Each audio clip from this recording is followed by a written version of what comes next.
박 대통령 탄핵 심판 선고가 다음 주로 다가오면서 주말 찬반 집회가 더욱 뜨거워지고 있습니다. 네, 두 분의 정치 전문가 모시고 주요 내용을 좀 짚어보도록 하겠습니다. 허성우 국가디자인연구소 이사장 그리고 최진 세한대 부총장 자리하셨습니다. 어서 오십시오. 어서 오십시오. 예, 안녕하십니까. 예.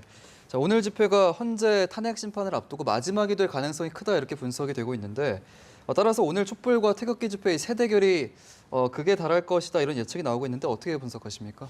지금 말씀하신 대로 이제 세 대결은 막 거의 이제 극에 달할 가능성이 높다. 다만 이제 좀 그만했으면 좋겠습니다. 저 개인적으로는. 예. 왜냐하면은 시청이나 광화문에 모여 있는 촛불이나 태극기 이런 분들이 이제는 할 만큼 했다고 봅니다. 그리고 또 이 국민들의 어떤 민심이 어떻게 지금 움직이고 있다는 것을 양측에 다 전달할 만큼 전달했다.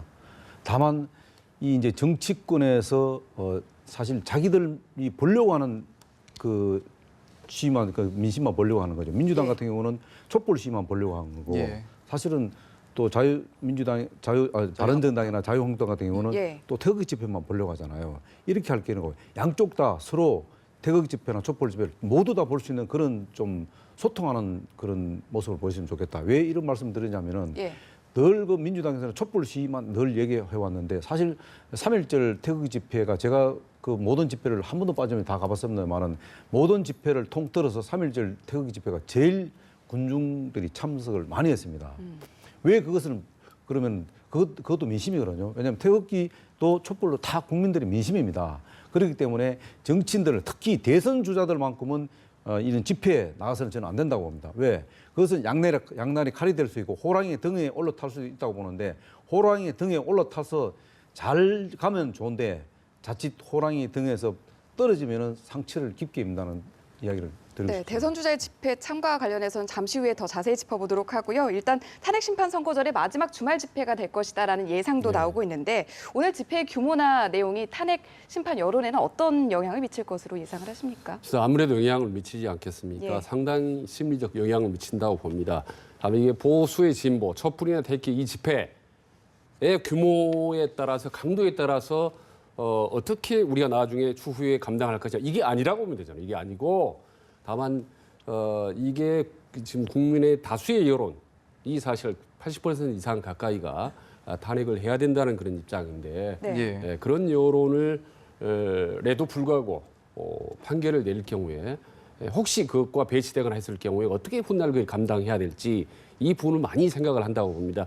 특히 이제 저는 오늘 집회를 계획으로 해서 훗날 역사적으로 어떤 평가를 받을까가 많이 이제 걱정이 됩니다. 해방 직후에 찬탁이냐 반탁이냐 하는 것도 있었다시피 지금도 훗날 역사적인 평가를 할 텐데 분명한 것은 지금 오늘까지 19차례죠. 촛불 집회는 여기까지 오면서 이 모든 어떤 국론의 분열의 사실 원인 제공자는 누가 뭐라 해도 대통령이라는 사실입니다. 이 부분에 대해서 좀 직시를 하고 차제에 이런 판결이 나면 이후로는 정말 좀 더 나은 대통령이 오고 대통령제가 좀 개선이 됐으면 좋겠다라는 생각을 합니다. 예. 예. 저는 이제 우리 최 교수님 말씀도 굉장히 뭐 충분히 이제 오늘 이제 집회 양측 집회가 이제 헌재 결정에 상당히 영향을 미칠 거라고 이제 말씀하시는데 그 부분은 상당히 일리가 있다 봅니다. 다만 헌재가 이 양측 시위에 흔들려서는 안 된다는 겁니다. 왜냐하면은 헌재는 대통령의 헌법과 법률 위반과 관련해 사실 규정에 해서 입각해서 충분히 거기에 맞는 결과를 내야지 이런 양측의 어떤 집회에 거기에 휘둘려서 만약에 헌재가 판결을 내리게 되면 정말로 그거야말로 우리 최 교수님 말씀하셨는데 정말로 그분들은 역사의 죄인이 될 수 있다. 그렇기 때문에 이것은 집회 시위 이것은 양측의 집회 시위는 헌재에서 참고할 따름이지 다만 이것에 흔들려서는 안 된다는 말씀을 드리는 네. 겁니다. 예. 조금 전에 이 대선 주자들 그리고 정치권의 촛불 집회 참여에 대해서 말씀을 해주셨는데 네. 오늘도 이 마지막이 될 수 있는 촛불 집회까지 문재인 전 대표가 참석을 했는데 그 의도도 좀 궁금하고요. 전반적으로 정치인들의 집회 참여를 좀 어떻게 평가하십니까? 일단 문재인 대표 같은 경우는 이 촛불 시위에 참여하는 것은 일단 문재인 대표의 대세론을 확실히 굳히겠다는 그런 의도가 좀 있겠죠. 예. 왜냐하면은 일단 문재인 대표는 어쨌든 이 지금 그 헌재 결과가 일단 인용될 것이다 이렇게 생각하고 그 인용으로 인해서 바로 이 조기 대선으로 들어갈 거라고 생각하고 거기에 따르는 본인이 당장 뭐 당연히 이 민주당 경선을 통과해서 본선에 레이스에 들어가겠다. 뭐 그런 의도가 상당히 깔려 있죠. 예. 그러나 민심이라는 것은 언제든지 바뀔 수 있다는 겁니다. 그렇기 때문에 이 촛불시 자체가 문재인 대표를 전적으로 다 지지한다라고는 볼 수 없습니다. 만약에 촛불시가 정말로 우리 최 교수님 말씀하신 대로 탄핵이 82% 정도 여론 지지가 있다면 지금 정도쯤이면은 문재인 대표의 지지율이 거의 50% 이상 육박돼야 됩니다. 그런데 30%대에서 계속 지금 박스권에서 머물고 있다고요. 뭐 지금 어제는 조금 더 올라갔습니다만은 이런 부분도 보더라도 사실 탄핵 전국 이후에 이 민심의 변화라는 것은 아무도 예측할 수 없다. 이게 이제 기각이 되든 헌재가 인용이 되든 거기에 따라 관계없이 민심이 어디로 튈지가 모르기 때문에 그것을 자기 중심으로 아전 인식국으로 만약 해석한다면은 그거는 정말 민심을 잘못 읽을 수 있다는 오판할 수 있다는 그런 말씀을 드리는 거죠. 네. 이제 문재인의 생각이 중요하기 때문에 이제 말씀드리면은 만약에 문재인 대표가 1위가 아니고 2, 3위거나 혹은 대선을 형성하고 있지 못한다면 아마 훨씬 더 강도 높게 참여를 하고 선동적인 발언을 했을 거라고 봅니다. 1위고 대선을 형성하고 있기 때문에 그나마 상당히 참여하는 쪽 비교적 온건 발언을 하고 있다고 보거든요. 왜냐하면요. 아시다시피 이제 문재인 전 대표는 진보 정치인입니다. 진보 정치인이 제일 중요시하는 게 어떤 역사성, 그다음 민심이거든요. 근데 지금 이 촛불 집회가 전부 민심의 주류라고 보는 거죠. 그렇기 때문에 이제 참여할 수밖에 없었고 네. 만약에 반대로 문재인 전 대표가 참여를 안 했으면 어떨까 촛불 집회에 대해서 중도나 보수 진영에서 아마 상당히 긍정적인 평가를 할 수도 있지만 아마 진보 진영에서는 훨씬 더 많은 비판을 할 걸요. 과거에 무슨 4.19라든지 혹은 60항쟁이라든지 이런 중요한 역사적인 고비에 당신은 대권 주자로서 무엇을 했냐라는 그런 강한 비판을 받을 수가 있기 때문에 상당히 부담을 감수하고라도 본인은 참여를 했다고 저는 해석을 하고 싶습니다. 일단 반대로 지금 안철수 전 대표는 집회 참석하지 않고 민생 행보 이어가고 있는데 여기에 함의된 뜻은 또 뭐라고 풀어봐야 될까요? 그러니까 첫 번째로 이제 차별하죠. 과거에 문재인 혹은 뭐 이재명이라든지 진보적인 정치인들과 똑같이 참여를 했지 않습니까? 별 효과가 없었다라는 점이고 그래서 나는 좀 달리 해야 되겠다라는 점에서 이제 민생 행보를 하는 거죠. 그거 하나고 또 하나는 진보의 표를 가져오는 데는 나는 한계가 있구나라고 스스로 인식을 하고 중도표를 가져오자. 말하자면 과거에 얼마 전에 반기문 전 총장을 지지했던 표 그리고 지금 안희정 지사를 지지하거나 지지할까 말까 하는 그 먼지를 맴돌고 있는 이 중도표 이 부분을 가져오기 위해서 상당히 본인은 이제 부담을 감수하고 과감하게 어떤 중도 행보, 민생 행보로 저는 가고 있다고 봅니다.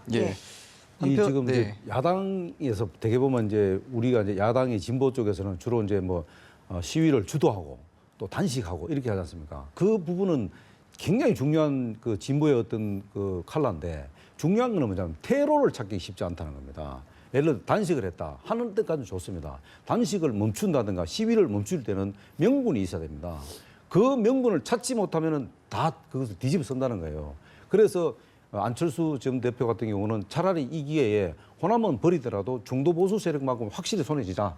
그래서 지금 우리 최 교수님 말씀하신 대로 이런 차별화에 오히려 더 주력을 하지 않나 저는 뭐 그렇게 봅니다. 그리고 하나만 더 말씀드리면 지금 촛불 집회 특징 중 하나가 과거처럼 정치인이 주도해서 이 민심이 출렁이지가 않습니다. 그러니까 문재인이든 뭐 안철수든 말이죠 이재명이든 그분들이 앞장서서 촛불 집회를 구호를 외친다고 해서 민심이 흔들리지가 않거든요. 그렇기 때문에 안철수도 그 부분을 이미 간파를 하고 중도표 얻기 그게 더 오히려 더 수월하다, 효과적이다 이렇게 판단한 것 같습니다. 자, 한편 어제 더불어민주당 경선 첫 토론회가 열렸거든요. 4명의 대선 주자가 사드 배치와 관련해서 좀 팽팽한 신경전을 벌였는데 어떻게 분석하셨습니까? 참 걱정인 게요. 민주당이 이 사실 뭐 사드 배치는 우리 이제 안보와 지켜되는데 이 대한민국 안보와 관련해서 이 민주당 내에서 의견이 각각이에요. 이것은 우리가 정말로 이 민주당에 있는 지금 대선 주자들한테 과연 이 대한민국을 맡겨도 되겠냐 하는 부분에 대해서 굉장히 우려되는 부분들이 많다는 거죠. 왜냐하면은 지금 문재인 대표 같은 경우는 사드를 자기 정부로 넘기자는 거고요. 그다음에 지금 그 안희정 지사 같은 경우는 어쨌든 이 한미 이 국가 간의 어떤 약속이기 때문에 지켜야 된다는 부분이고요. 그리고 이재명 시장 같은 아예 반대를 하지 않습니까? 이게 3인 3색이에요. 안보에 대해서. 이것은 뭐냐면은 자, 이 안보라는 것은 여야가 따로 없어야 할 부분인데 이 지금 민주당 내에서도 지금 안보와 관련돼서 이렇게 3인 3색이 되다 보면은 과연 이 민주당은 도대체 추구하는 목적이 뭐냐? 그다음 정체성이 뭐냐? 과연 대한민국 안보에 대해서 책임질 수 있느냐? 예. 국가 위기가 왔을 때 정말로 제대로 한 목소리를 내야 할 판인데 이게 또 엇박자가 나왔다면 여당 야당의 같은 지금 다른 상황이 온다면은 과연 이 대한민국 운명이 어떨 것이며 대한민국 안보는 과연 누가 될 것이냐? 또 국민들이 또 밖으로 나와야 되느냐? 안보와 관련해서 네. 이런 부분들 때문에 저는 굉장히 우려스럽게 생각하고요. 예. 그리고 이제는 그 문재인 대표도 유력한 대선 후보자이기 때문에 정말로 안보 관련해서 자꾸 뭐 이 예비역 장군들 몇 명씩 그 영입한다고 해서 안보가 다 해결되는 게 아닙니다. 가장 중요한 것은 문재인 대표 후보 자신이 정말로 대한민국 안보에 대해서 어떻게 생각하고 있는지 어떤 사안에 대해서 정확한 입장을 밝혀준다면 그것은 바로 국민들이 선택할 수 있는 판단 기준이 됩니다. 그런데 이 지금 이번 같은 지금 그 토론에서 지금 사드 관련해서 지금 예. 다음 사드는 다음 정부로 넘기면 좋겠다 이런 식으로 자꾸 그 사드를 반대하는 쪽에 어떤 목소리를 자꾸 내는 같은 입장을 내다 보니까 물론 뭐 보는 시각에 따라 다를 수 있지만 저는 개인적으로 안보에 대해서는 정말로 여야가 따로 없어야 된다고 판단하는데 네. 예. 야당 내부에서 3인 3색을 보면서 상당히 지금 우려하고스럽다는 생각을 좀 할 수밖에 네. 그래서 없습니다. 이제 참 좋지 않은 현상이죠. 3인 3색이라는 게. 근데 과거에도 보면 야당 내에서도 여당 내에서도 중요한 정책을 놓고 3인 3색인 경우가 많이 있었습니다. 종종. 특히 대선을 임박해서 예를 들면 대운하를 놓고도 네. 경선 주자들 간의 반대 찬반이 있었지 않습니까? 거기다가 또 수도 이전 문제, 거기다가 한미 FTA 문제도 여야 간에 혹은 여여 간에 야야 간에 상당히 갈등이 많았었습니다. 그런데 이렇게 국가적으로 중요한 정책에 대해서 내부에서 이견이 있을 때 어떻게 해야 될 것이냐, 조금 더 유리한 쪽, 다수인 의견 쪽으로 몰아가야 되는 거냐, 이건 상당히 위험한 겁니다. 네. 왜냐하면 대한민국 명운 그리고 국민들의 운명이 걸려 있는 거기 때문에 예. 솔직히 뭐 이런 말씀드리면 저는 누구 의견을 떠나서 이렇게 첨예하게 엇갈린 문제는 좀 시간을 갖는 게 최선입니다. 이런 부분에 졸속으로 했을 경우에 엄청난 부담이 크기 때문에 네. 이런 문제는 우리가 조금 더 시간을 갖고 국민들의 여론도 수렴하고 전문가들 간에 충분히 좀 의견을 교감할 수가 있다라고 봅니다. 특히 이제 우리는 미국과 중국이라는 아주 양대 강국에 껴있기 때문에 예. 이런 문제 잘못 선택하면 정말 난처한 샌드위치 신세가 될 수 있거든요. 예. 좀 신중을 기했으면 좋겠다라는 게 제가 이제 생각입니다. 네, 사드 배치를 둘러싼 발언을 둘러싸고는 뭐 온도차가 있긴 하지만 사드 보복에는 사실 뭐 후보 모두 이견이 없는 상황이거든요. 지금 사드 배치에 대한 중국 보복이 강화되고 있기 때문에 저희가 본질적인 부분도 살짝 짚고 넘어가는 게 좋을 것 같은데. 그래서 이제 사드 예. 지금 이제 배치와 관련해서 최 교수님 말씀하시는데 뭐 그 최 교수님 말씀도 상당히 일리가 있습니다만은 지금 그 사드 배치와 관련돼서 지금 여야가 온도차가 크니까 중국이 그것을 최대한 활용하려고 하는 의도가 상당히 깔려 있습니다. 근데 지금 제가 같은 경우는 지금 그 포럼에서도 중국을 지금 갔다 왔거든요, 사실은요. 예. 예. 갔다 오면 이제 사드와 관련해서 사실 현장에서 느끼는 체감 온도는 완전히 달랐습니다. 예. 예를 들어서 그 저녁에 TV를 보면은 거의 한국에 있는 그 사드 반대하는 사람 얘기만 그 편집해서 그거를 계속 반복돼서 틀어줍니다. 그러면은 이게 사실 그 중국 정부가 반환정을 계속 정복을 시킨다는 거죠. 예. 그렇게 해서 이 반환정을 통해서 이 한국을 그 사실 보이지 않게 보이게 압박을 계속 합니다. 사드 문제와 관련해서 연관시켜서 결국 또 현장에서 어떤 일이냐면 심지어 지금 그 우리 그 교포들 같은 경우도 테러를 당할까봐 염려할 정도 수준입니다. 그리고 지금 한국에서 보낸 중국에 도는 그 물건들이 항구에 그대로 지금 체류하고 있습니다. 왜? 예. 통과는 시키잖아요. 예. 이게 지금 그런 지금 보이지 않는 일들이 굉장히 많이 일어나고 있습니다. 이거는 뭐냐면은 중국은 사실은 어떻게 보면 사드가 이게 방어용이지 이게 공격용이 아니다는 걸 다 알고 있습니다. 그리고 우리 입장에서 그렇죠. 사드라는 것이 이게 우리 국가 안보와 직결되기 때문에 이거는 선택의 문제, 이거는 선택의 문제가 아니에요. 생존의 문제가 선택의 문제도 아니에요. 이건 생존의 문제거든요. 그렇기 때문에 이 부분을 갖고 우리가 지금 중국이 이렇게 지금 무역으로 지금 압박을 할 경우에 우리가 여기서 또 밀리게 돼. 이번에 만약에 밀리게 된다. 뭐 밀린다는 표현은 그렇지만 중국에 있던 어떤 이런 그 압력에 굴복을 하는 모습이 보인다면은 네. 아마 우리는 다시는 중국과의 대화하기 쉽지 않다. 이럴 때일수록 우리가 국민들이 굉장히 냉정해야 되고요. 예. 두 가지 말씀드릴게요. 첫 번째 하나는 뭐냐면은 일단 그 정치권에서는 하나의 목소리를 내줘야 됩니다. 예. 이번 중국의 이 보복과 관련해서 사드 보복과 관련해서 두 번째는 일단 외교적인 문제가 깔려 있기 때문에 예. 정부에서 외교적 문제는 일정 부분 상당히 풀어줘야 됩니다. 예. 그래서 양쪽 그 투 트랙으로 해서 이 문제를 접근해야 되고요. 또 하나는 우리가 확실히 짚고 넘어가서는 이게 지금 그 센카쿠 2012년 센카쿠 열도와 관련해서 그 중국과 일본의 어떤 갈등이 거의 우리하고 지금 패턴이 좀 비슷하거든요. 일본도 정말로 1년 반 동안 정말 잘 견뎠습니다.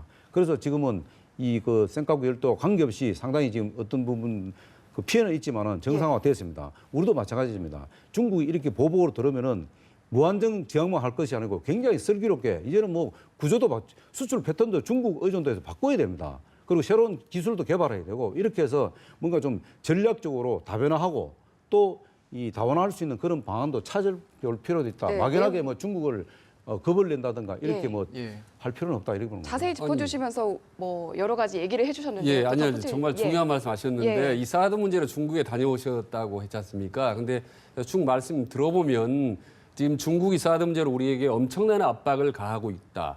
그리고 현재 지금 현실 나타나고 있지 않습니까? 네. 뭐 이 관광객들 뭐 3월 15일부터 이제 막 중단하게 네. 여러 가지 예. 음향의 압박이 막 거세게 오고 있는데 말씀에 의하면 실제로 우리가 만약에 사드 배치를 강행을 할 경우에 훨씬 우리는 중국으로부터 거센 압력을 받고 또 중국과 가까운 북한 문제도 꼬일 수 있겠다. 그래서 오히려 시간을 가져야 되는 거 아니냐. 그러면서 우리가 외교력을 발휘해야 되지 않나라는 그런 식으로 해석이 돼요. 근데 지금 대통령도 공백인데다 그렇지 않습니까? 예. 거기다가 지금 계속 지적을 받았던 주중 대사가 과연 중국과 관계 현지에서 제대로 하지 못한다 이런 지적을 많이 받아왔고 우리 정부가 제대로 지금 대응을 하고 있는지 이런 자체적인 점검 우리가 대외적인 외교 문제 미국이나 중국을 상대로 한 외교적인 리더십을 역량을 제대로 발휘하고 있는 건지 네. 이 부분을 우리가 점검을 하고 스텝 바이 스텝으로 나가야지 지금 말씀 들은 사드 말이죠. 강행하면 상당히 더 많은 파장, 중국의 압박, 외교적 문제뿐만 아니라 우리 내부 경제에도 큰 타격이 올 수 있겠다라는 걱정이 제가 드는데요. 그래서 좀 신중을 기할 필요가 있다고 봅니다. 저 교수님 그 말씀에 저는 동의를 못하는 게요. 이 사드 배치라는 것은 이미 지금 한미 방위 조약에 의해서 우리가 지금 진행되어 온 거예요. 그리고 이미 한미 정부 간의 합의에 의해서 지금 5월달 적어도 금년 안에 빨리 조기 배치하겠다는 게 이미 좀 합의 본 상황입니다. 그런데 지금 다시 또 시간을 갖자는 거는 그러면은 중국한테는 그렇게 그럼 시간을 가져주는데 그러면 다시 미국한테 압박은 어떻게 생길 겁니까? 우리가 그 지금 한미 간의 약속이 있는데 그걸 파기했다. 그럼 미국은 가만히 있습니까? 그러면은 근데요, 그게 이제 우리 그리고 미국은 이 부분은요 예. 가장 중요한 이 원인 제공은 누가 한 겁니까? 북한의 핵 문제입니다. 북한 핵 문제만 해결되면 사드 배치는 필요가 없어요. 그렇지 않습니까? 그런데 북한 핵 문제에 대해서 중국이 안 하면 얼마만큼 그 책임론도 따를 수밖에 없죠. 왜냐하면은 이 사드 배치가 중국도 압니다. 이게 지금 우리가 공격이 아다는 충분히 압니다. 그런 일본은 지금 사드 배치가 돼 있는데 왜 일본한테는 아무 소리 안 하죠? 중국이 왜 우리만 갖고 이렇게 합니까? 이거는 중국은 나름대로 노리면서 우리의 지금 사드 배치가 문제가 아니에요. 다른 중국이 노리는 것은 다른 부분이다. 왜? 한미 간에 이간을 시키겠다는 그런 의도가 상당히 깔려 있다고 봅니다. 그런 상황이기 때문에 이 부분을 갖고 뭐 연기를 하자든가 무슨 사드 배치를 뭐 다시 또 생각해 보자 이런 논리로 가게 되면은 중국과 미국의 양쪽에서 압박을 받을 수밖에 없습니다. 우리는 어쨌든 둘 중에 하나를 택할 수밖에 없습니다. 한미 동맹이 더 중요한지 예. 그러니까 한중 관계가 전략적 동반자 관계가 더 중요한지 그것은 선택할 수밖에 없는 거예요. 예, 저나 우리 여 이사님 외교 전문가는 아니기 때문에 깊이 가기보다는 제가 간단하게 총론적으로 말씀드리면 말씀하신 대로 미국과 우리하고는 아주 맹방 아닙니까? 우방인 아니겠습니까? 그런 처지에 우리가 지금 중국으로부터 압박을 받고 매우 어려운 처지에 있는데 미국이 사드라는 1초 1각 10일이 급하지 않은 문제를 가지고 한국으로 매우 밀어붙인다? 저는 그거는 맹방의 도리가 아니라고 보고 그렇게 할 수 있도록 텀을 주고 말이죠. 최소한의 어떤 타격이나 후유증을 최소화할 수 있도록 시간을 벌면서 우리가 외교력을 발휘하자라는 이제 이런 의미로 말씀드린 거니까 오해하지 네, 마시고. 저희가 뭐 예. 사실 이 짧은 시간 안에 이 주제를 다루기에는 너무나 중요한 문제이기 때문에 다음에 예. 기회가 되면 이 내용은 또 따로 떼어놓고 다루도록 하고요. 주제를 좀 바꿔보도록 하겠습니다. 어제 민주당 토론회에서 또 다른 뜨거운 감자 안희정 지사의 대연정이었는데 지금 이런 주장들 그리고 계속해서 대연정에 대해서 입장을 분명히 밝히고 있는 부분들이 안 지사의 지지율에는 어떤 영향을 미칠 것으로 예상을 지금 하십니까? 이제 안 지사 같은 경우는 선의반으로 해갖고 지금 지지율이 뚝 떨어지지 않습니까? 근데 이것을 회복하려면은 역시 이제 대연정하고 개헌 고리를 끄집어낼 수밖에 없습니다. 왜냐하면은 안희정 지사는 일단 당내 경선에 굉장히 좀 불안한 지금 상황에 놓여 있거든요. 그렇다면은 앞으로 지지를 할 수 있는 것은 결국 중도 우파의 지지를 얻어야 되고 또 하나는 지금 안희정 지사가 지금 그 의도하는 바는 뭐냐면은 문재인 대표보다는 소통을 국민들과 더 많이 할 수 있다는 가능성 이것을 상당히 내비치는 겁니다. 왜냐하면은 문재인 대표가 가서는 일단 자유한국당 같은 경우는 적폐로 보거든요. 청산해야 할 그 적폐 대상으로 보고 지금 안희정 지사 같은 경우는 그래도 개혁을 할 수 있다면 개혁에 동참할 수 있다면은 인정하는 부분이 그거는 뭐냐면은 이 소통을 상당히 야당이지만은 비록 개혁에 동참할 수 있다면 소통하겠다는 그런 측면에서 볼 때는 안희정 지사 입장에서는 굉장히 그 전략적으로 아주 스탠스를 잘 썼다. 과연 그러나 이 지금 안희정 지사 발언이 진정성이 얼마만큼 전달되느냐에 따라서 예. 중도 보수 세력들이 안희정 지사를 지지하느냐 안 하느냐는 상당히 고민의 기로에 서 있을 겁니다. 아마 이런 부분들은. 예. 저는 이제 안희정의 대연정의 의미가 뭐냐라는 걸 우리가 알면은 그 지도가 왜 떨어지는지 알 수가 있습니다. 대연정이라는 건 연합 정부를 얘기하거든요. 그래서 안희정 내가 만약에 대통령이 되면 자유한국당 의원도 장관으로 시키고 바른정당도 장관도 시키고 뭐 이렇게 하겠다는 거거든요. 그리고 박근혜 대통령하고 가까운 분도 과감하게 요직에 등용할 수 있다라는 이런 겁니다. 그런데 이제 문재인 쪽에서는 아니 도대체 지금 탄핵을 하느냐 마느냐 판에 지금 그 말을 한 저희가 지금 그건 말도 안 된다는 거거든요. 예. 그런데 저는 이 자체 이슈 파이팅이라고 그러는데 이 부분에 대해서 일정 부분 성공을 했습니다. 안희정 지사가. 그럼에도 불구하고 지지도가 자꾸 떨어지고 오르지 않는 건 뭐냐면 그 이후 대연정 이후를 보여주지 못하고 있는 거예요 지금. 대연정을 어떻게 할 거며 그렇게 할 경우에 우리 대한민국 국민과 나라에 뭐가 좋은 건지 이거를 제시해야 되고 또 하나는 대연정이 전부가 아니지 않습니까? 경제도 있고 사회도 있고 문화도 있는데 그 이후 것을 좀 보이지 못하고 있다. 그래서 거기서 지금 막혀 있는 겁니다. 지금 하수구에서 빨리 안희정 지사는 이 대연정의 틀을 깨고 그 이후 것을 보여줘야 정치에 지지도가 탄력을 저는 받을 거라고 봅니다. 그리고 네. 안희정 지사의 대연정에 대해서 진정성을 확보하려면 딱 한 가지밖에 없습니다. 도지사 세력을 그만두고 그러고 민주당을 탈당해야 됩니다.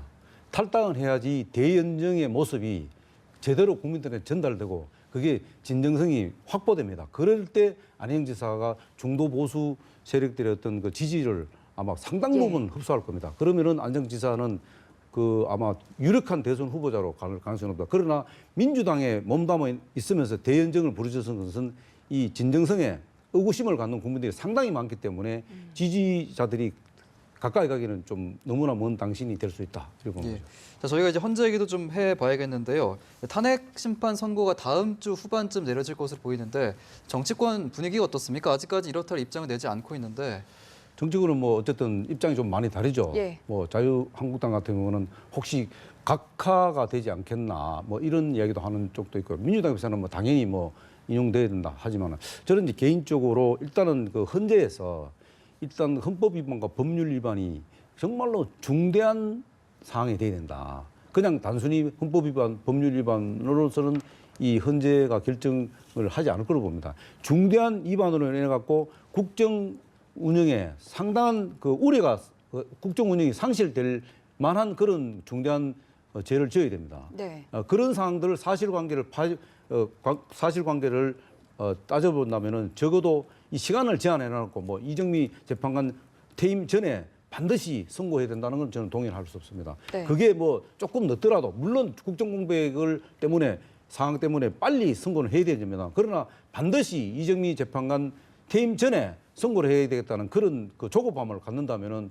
정말 헌재는 또 한 번 비난을 받을 가능성이 높다. 그렇기 때문에 시간에 구애받을 필요는 없다. 저는 그래 봅니다. 네. 예. 그러니까 국민들은 이미 이제 대통령을 탄핵하지 않았습니까? 좀 무리가 있을지 모르지만 여론조사로 지금 80%가 넘고 또 초기에는 대통령 지지도가 5% 안팎을 맴돌 정도로 예. 혹독하게 국민은 이제 탄핵을 했죠. 그리고 두 번째로 국회로 넘어가서 국회의원들이 또 다수로 압도적인 표차로 대통령을 탄핵을 했습니다. 네. 정치적으로. 그리고 마지막 법리적으로 헌재에서 이제 탄핵을 기다리고 있는데 결국 이거는 아까 조금 전에 말씀드렸다시피 이 역사와 또 국민 여론의 방향이 어디로 갈 것인지 이 부분에 대해서 헌재가 고민 끝에 결론을 내리지 않을까 그런 생각을 합니다. 네, 재판관 8명이 어떤 역사적 결정을 내릴지 지금 대한민국의 눈과 귀가 온통 헌재로 쏠려 있는데요. 저희 지켜보도록 하겠습니다. 오늘 말씀 여기까지 듣겠습니다. 예, 고맙습니다. 고맙습니다.